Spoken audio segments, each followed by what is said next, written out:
به کانال شگفتانه‌های دانستنی ایران و جهان خوش آمدید.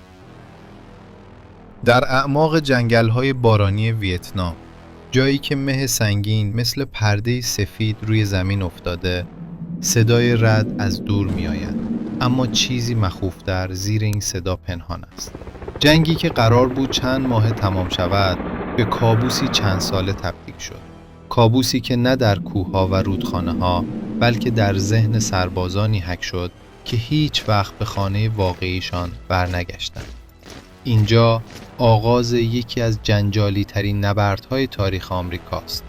این جنگ ویتنام است.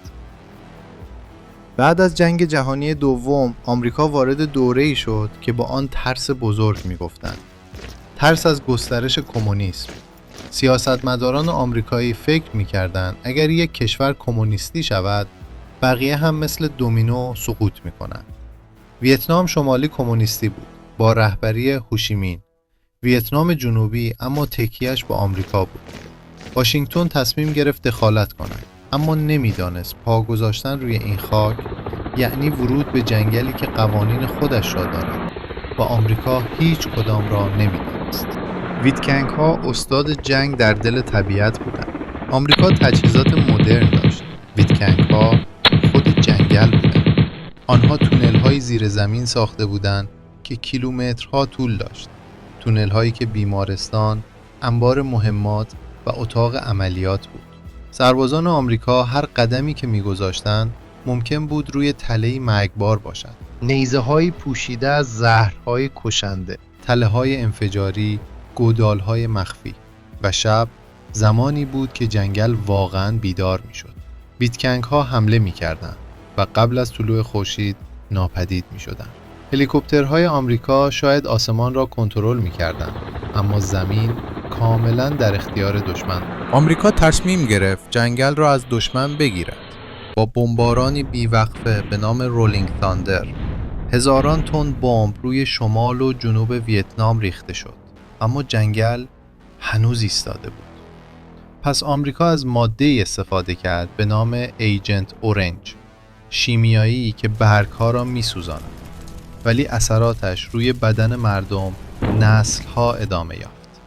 اما حتی این هم باعث نشد ویتکانگ‌ها تسلیم شوند. 1968 شبی که همه چیز تغییر کرد. در حالی که تصور می‌شد ویتکنگ‌ها ضعیف شدند، حمله‌ای غافلگیرانه به نام تت آفنسیو آغاز شد. آنها در ده‌ها شهر حمله کردند، به پایگاه‌ها، مراکز دولتی، حتی سفارت آمریکا. آمریکایی‌ها فهمیدند دشمنی که فکر می‌کردند در حال نابودی است، از همیشه آماده تر بوده. این لحظه نقطه فروپاشی روحیه سیاسی آمریکا بود. این بار جنگ نه در ویتنام، بلکه در داخل آمریکا ادامه پیدا کرد. دانشگاه‌ها پر از اعتراض بود. سربازانی که نمی‌خواستند اعزام شوند، خانواده‌هایی که فرزندانشان را از دست داده بودند. تلویزیون هر شب صحنه‌هایی را نشان می‌داد که مردم آمریکا را شوکه می‌کرد. برای اولین بار جامعه علیه جنگی متحد شد که دولت با آن باور داشت.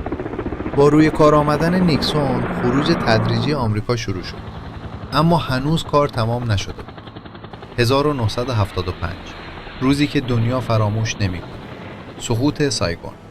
آخرین هلیکوپترها از بالای سفارت آمریکا بلند شدند، در حالی که صدها نفر به نرده‌ها چنگ می‌زدند.